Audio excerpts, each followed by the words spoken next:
बिश्नोई हूँ, वो हमेशा अपना नाम कैसे लिखवाते थे, चौधरी भजन लाल। लेकिन कुलदीप बिश्नोई जी है, वो पूरे विश्व में ये कहते फिरते हैं कि मैं बिश्नोई हूँ। बिश्नोई, बिश्नोई का मतलब क्या है? जम्बेश्वर भगवान जी के उन्होंने 29 नियम का पालन किया है क्या? उन्होंने कभी एक नियम पढ़ा? सभी से अपील करती हूँ कि जो शिक्षा के खिलाफ है उनको अपना भगवान मत मानो। जो कुलदीप बिश्नोई जी को अपना भगवान मानते हैं, अपना पूजा मानते हैं, मैं उन लोगों को मूर्ख कहती हूँ। जम्बेश्वर भगवान के मंदिर में मुकाम जाते हैं, जाने का क्या फायदा है मंदिर में? जब तक पाप नहीं धुलेंगे तो मंदिर में क्या फायदा जाने का? अपने पापों को भी एक वीडियो देखी थी, मैं आपका भाई, मैं आपका बंधु, आपको दिलासा दिलाता हूँ कि मैं बीजेपी सरकार पर कभी विश्वास मत करना। लेकिन आज वो कैसे विश्वास कर रहे हैं? आज क्यों खड़े हैं उनके साथ? क्यों खड़े हैं उनके साथ? कहते हैं मैंने अपनी गलती मान ली। ऐसे कैसे गलती मान ली? गलती की है तो भुगतान तो करना पड़ेगा। मैं आपसे अपील करती हूँ कि बीजेपी सरकार पर इस बार अपना मतदान करके अपनी बेटियों का भविष्य मत खराब कर देना। मुझे यहाँ बोलने का मौका दिया और जो हमारे बीच यहाँ श्रीमान दीपेंद्र हुड्डा जी और श्रीमान जयप्रकाश जेपी जी यहाँ उपलब्ध है, उनका भी तहे दिल से धन्यवाद करती हूँ कि वो हमेशा हमेशा हमारे सुख दुख में हमेशा हमारे साथ रहे हुए हैं। दीपेंद्र जी का तो मैं बार बार धन्यवाद करती हूँ कि वो हमारे धरना प्रदर्शन में भी हमारे साथ बार बार शामिल हुए। उन्होंने कहा है कि हम अपनी पहली कलम से स्कूल खुलवाएंगे। मैं उनका आभार व्यक्त करती हूँ कि वो हम बेटियों के बारे में इतना सोचते हैं। और मैं उस सरकार की निंदा करती हूँ कि जो बेटियों को धरने पर बिठा रही है, बेटियों के स्कूल बंद कर रही है। उनका तहे दिल से धन्यवाद जो हमारे साथ खड़े हैं, हमारे लिए लड़ रहे हैं। बहुत बहुत धन्यवाद। मैं आज हमारे गांव में जो आए थे भव्य बिश्नोई और कुलदीप बिश्नोई जी, मैं उनकी भी निंदा करती हूँ कि वो हमारे गांव में आए, हम पर दबाव डाल रहे हैं कि आप यहाँ धरने से उठ जाओ। हमको धमकियाँ दे रहे हैं कि धरने से उठ जाओ, हम आपकी शिक्षक भेज देंगे। लेकिन शिक्षक ऐसे झूठे दिलासे देने से क्या होगा? जब तक स्कूल में शिक्षक नहीं आते, हम कैसे मान लें कि हमारे स्कूल में शिक्षक आ जाएंगे? जो वादे करते हैं, करोड़ों रुपए के बिजनेस करते हैं, डील करते हैं, वो क्या 4 शिक्षकों की बचत नहीं निकाल सकते अपने बिजनेस से? और वो आज गांव में गए हैं तो किस लिए गए हैं? अपने निजी स्वार्थों के लिए गए हैं, अपने वोटों के लिए गए हैं। भव्य बिश्नोई जी थे, वो चौधरी भजनलाल जी, वो कभी नहीं कहते थे कि मैं बिश्नोई हूँ, वो हमेशा अपना नाम कैसे लिखवाते थे, चौधरी भजन लाल।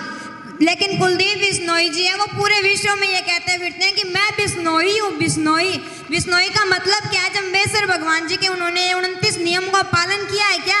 उन्होंने कभी एक नियम पढ़ा है? और आज हमारे गांव में 36 बिरादरी थी, सभी प्रकार की जाति के लोग वहाँ थे, लेकिन उन्होंने किसी की नहीं सुनी। उन्होंने अपने कार्यकर्ताओं और अपने लोगों से बात की है। उन्होंने अपने वोटों की अपनी दाल रोटियाँ सेकने की वो प्रयास कर रहे हैं।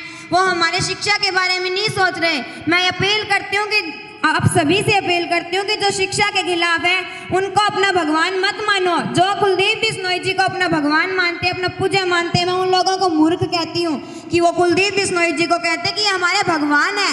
मूर्ख है वो लोग। अगर बुरा लगे तो लगो, एक बार नहीं 1000 बार बुरा लगो। वो मूर्ख है तो मूर्ख रहेंगे, वो कोई अच्छे व्यक्ति नहीं बन सकते। और 29 नियम कहाँ गए? जम्बेश्वर भगवान जी के बड़े बड़े वादे करते फिरते हैं। बिश्नोई हूँ, जम्बेश्वर भगवान के मंदिर में मुकाम जाते हैं, जाने का क्या फायदा है मंदिर में? जब तक पाप नहीं धुलेंगे तो मंदिर में क्या फायदा जाने का? अपने पापों को भी धो, अपने पहले खुद में सुधार करो, फिर मंदिर में जाओ और फिर दूसरों के पापों को सुधारने की कोशिश करो। दूसरों को बड़ा कहते फिरते हैं, ये ऐसे है, ये वैसे है। और पहले आपने भी एक वीडियो देखी थी, मैं आपका भाई, मैं आपका बंधु, आपको दिलासा दिलाता हूँ कि मैं बीजेपी सरकार पर कभी विश्वास मत करना। लेकिन आज वो कैसे विश्वास कर रहे हैं? आज क्यों खड़े हैं उनके साथ? क्यों खड़े हैं उनके साथ? और कहते हैं मैंने अपनी गलती मान ली। ऐसे कैसे गलती मान ली? गलती की है तो भुगतान तो करना पड़ेगा। गलती ऐसे मानने से तो मैं भी कह दूंगी कि मैंने तो उस आदमी को मार दिया था, फलाना कर दिया था, ढीगड़ा कर दिया था, और आज मैं माफी मांगती हूँ, जेलर साहब मुझे छोड़ दो। ऐसे गलती मानने से कोई जेलर साहब छोड़ थोड़ी नहीं देगा। गलती की है तो उसको भुगतान करना पड़ेगा। मैं आपसे अपील करती हूँ कि बीजेपी सरकार पर इस बार अपना मतदान करके अपनी बेटियों का भविष्य मत खराब कर देना। प्लीज आपसे हाथ जोड़कर रिक्वेस्ट है कि अपनी बेटियों का भविष्य मत बर्बाद कर देना। अगर आपने बीजेपी सरकार को इस बार वोट डाल दिया ना तो आपकी बेटियों की लाइफ बर्बाद हो जाएगी। अपनी बेटियों को अगर आप बनाना चाहते हो, अपनी बेटियों का भविष्य देखना, भारत देश का भविष्य देखना चाहते हो तो भाजपा सरकार पर अपना मत डालकर अपना आपके पास हथियार है वोट, और वोट आप अगर गलत डाल दिया तो आप अपनी बेटियों का भविष्य खराब कर दोगे। बेटियों का भविष्य बचाना चाहते हो तो कांग्रेस पार्टी को भी चुन सकते हो, क्योंकि हुड्डा सरकार जी का पहले बहुत विकास हुआ है। इन्होंने बहुत सारे कॉलेज बनवाए हैं, बुढ़ापा पेंशन भी बढ़वाई है इन्होंने, बहुत सारे इनके वो काम किए हुए हैं। उनको पीछे वाले कामों को भी याद करो और आगे भी बहुत विकास करेंगे। दीपेंद्र जी का मैं धन्यवाद करती हूँ कि उन्होंने कहा कि हम लोकसभा नहीं चलने देंगे अगर स्कूल में शिक्षक नहीं आए, स्कूल नहीं खुले। तो मैं आप उनसे भी बहुत सारी उम्मीद है मेरे गांव को कि वो उनकी सरकार बनते ही हमारे सबसे पहले स्कूल खुलेंगे और आप सभी बेटियों की, सभी बेटों की भी भविष्य बन जाएगी। बेटों के जितना प्यार दो बेटियों को, तभी आगे पढ़ पाएगा। हमारे बेटियों के रगों में भी तो खून दौड़ सकता है। लक्ष्मीबाई, कल्पना चावला और इंदिरा गांधी अन्य का भी तो खून दौड़ सकता है। कितने क्रांतिकारी थे, पता नहीं किन्हों ने स्वतंत्रता में भी अपनी साथ दिया है। उनका भी तहे दिल से धन्यवाद, उनका भी बहुत आभार व्यक्त करती हूँ कि उन्होंने हमारा साथ दिया। मैं भी उनके जैसा बनना चाहती हूँ, मैं भी एक झांसी की रानी जैसा बनना चाहती हूँ कि बड़ी होकर देश की सेवा कर सकूँ, देश की रक्षा कर सकूँ। अगर मैं देश के काम आ सकी तो मैं भी बहुत अपने खुद पर गर्व मुझे महसूस होगा कि मैं एक देश के काम आ सकी। मेरे पापा ने मुझे इस काबिल बनाया कि मैं देश के काम आ सकी।